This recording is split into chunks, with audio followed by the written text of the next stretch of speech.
bersih-bersih ini kan kejadiannya kan luar biasa, yaitu Isra dan Mi'raj. Kita suruh bersih-bersih ini sehari 5 kali. Kenapa kok perintah bersih-bersih ini prosedur instruksinya itu tidak cukup dengan surat edaran atau melalui kurir? Kan Jibril bisa disuruh. Jibril sampaikan Muhammad begini,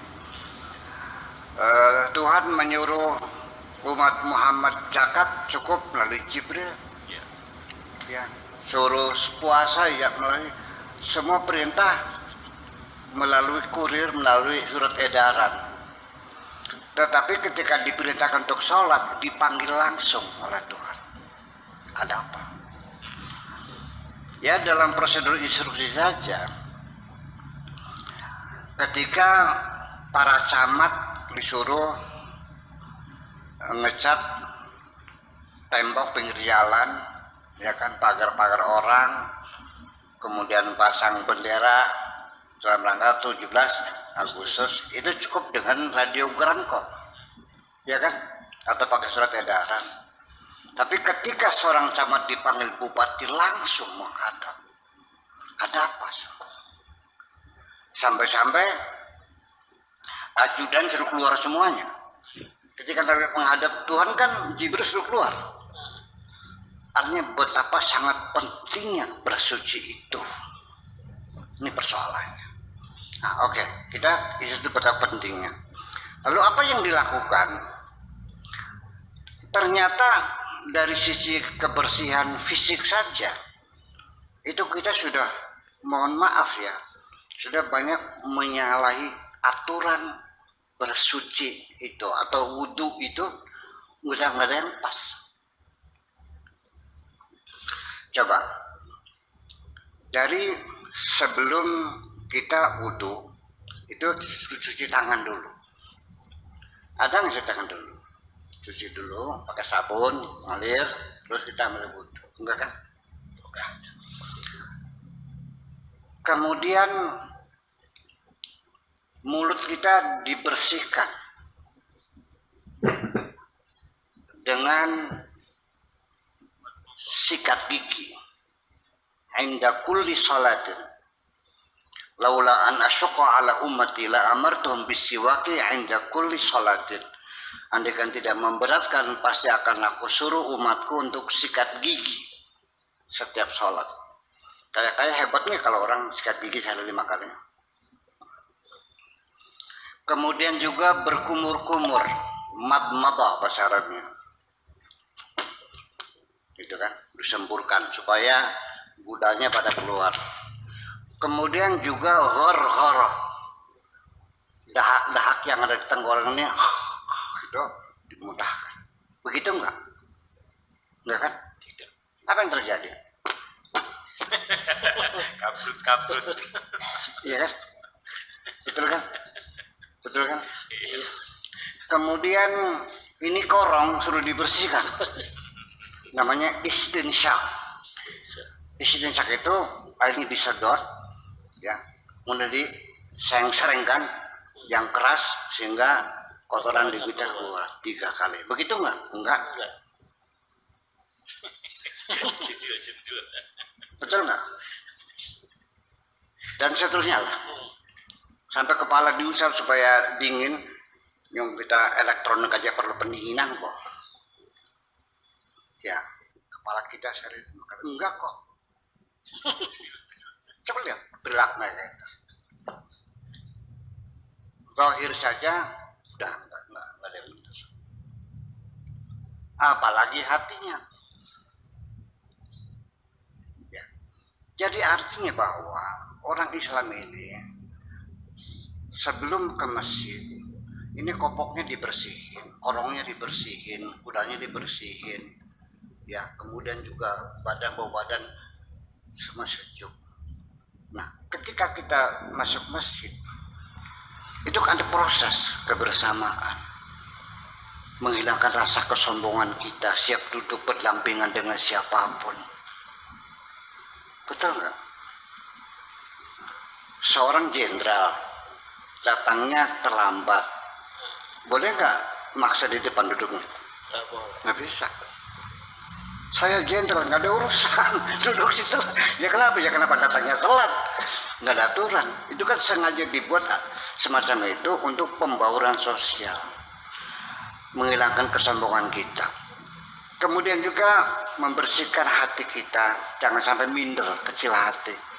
Anda orang Islam, tiap hari berjamaah, Anda orang miskin, Anda nggak takut kok duduk dengan para jenderal, duduk dengan orang konglomerat, nggak urusan kok. Itu kan membersihkan hati. Ya, kemudian juga kita berbaris juga melihat barisan yang lurus, lihat kanan, lihat kiri. Jangan makan sendirian, lihat tetangga kanan, tetangga kiri udah makan belum. Kita yang lurus. Kemudian juga kedisiplinan kita bermasyarakat, tidak boleh mendahului imam dan seterusnya. Itu kan latihan-latihan untuk membersihkan hati kita. Jadi artinya bahwa kebersihan lahir, kebersihan batin ini satu paket, seperti hardware dan software. Kalau badan kita tidak bersih, artinya badan kita ini kotor. Kenapa kotor? Di situ banyak terdapat ada kuman-kuman, ada bakteri, ada virus, segala macam kan. Betul nggak? Yang menimbulkan penyakit. Nah, kalau hati ada nggak? Ada juga kuman-kumannya, hati juga sama.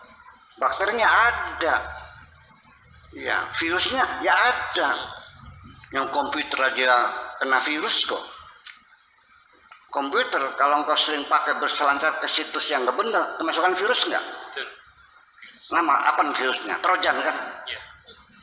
Hati kita juga sama software ini, ketika dipakai berselancar ke situs-situs yang nggak benar, mikirin istrinya orang lain, mikirin warungnya orang lain, ngapain mau sana-sana?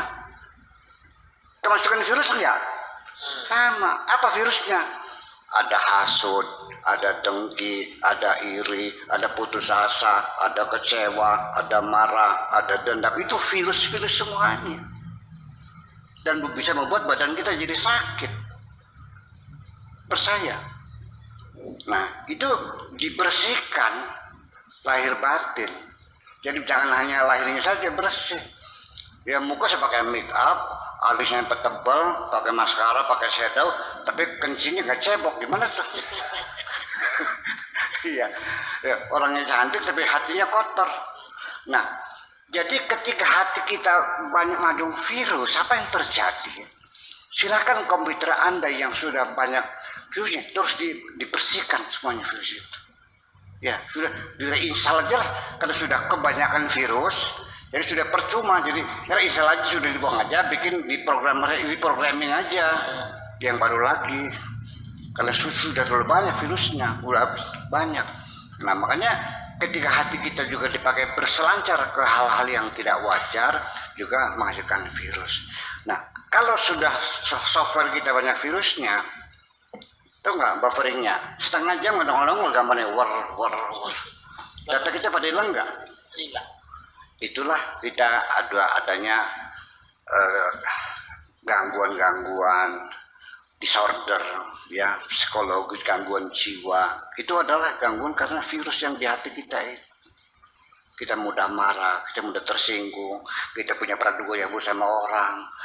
Kita kalau sampai bipolar, ya, wah banyak banget ya ceritanya. Dan itu terhingga bahwa nanti justru malah penyakit jiwa itu lebih banyak ragamnya dari penyakit fisik. Dan semuanya indikatornya hampir sama, mirip-mirip aja.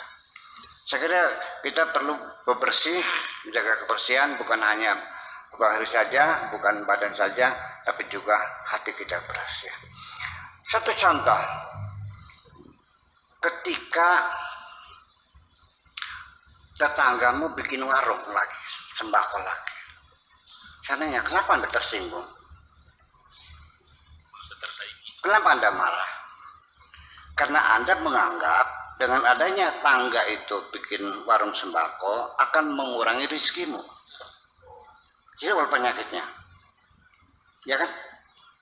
Karena Anda merasa bukannya lebih dulu. Tapi Anda kan tidak paham bahwa dia punya hak untuk hidup kan? Ya kan? Satu, melemahnya keimanan Anda. Bahwa ternyata yang selama ini engkau mendapat rezeki bukan pemberian Tuhan. Tapi pemberian karena Anda buka warung. Sehingga ketika warung itu buka akan mengurangi rezeki. Kemudian ketika warungnya semakin laris, Anda marah nggak? Cari dukun nggak kira-kira?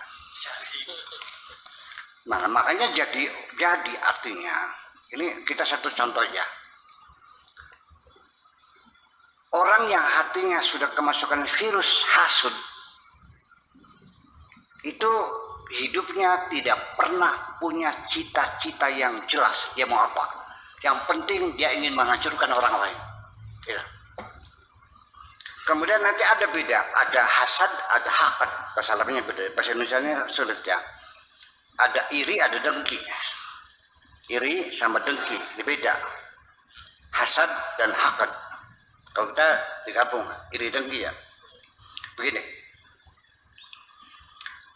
Kalau ada orang anaknya sekolahnya maju, ya, Anda tidak terima.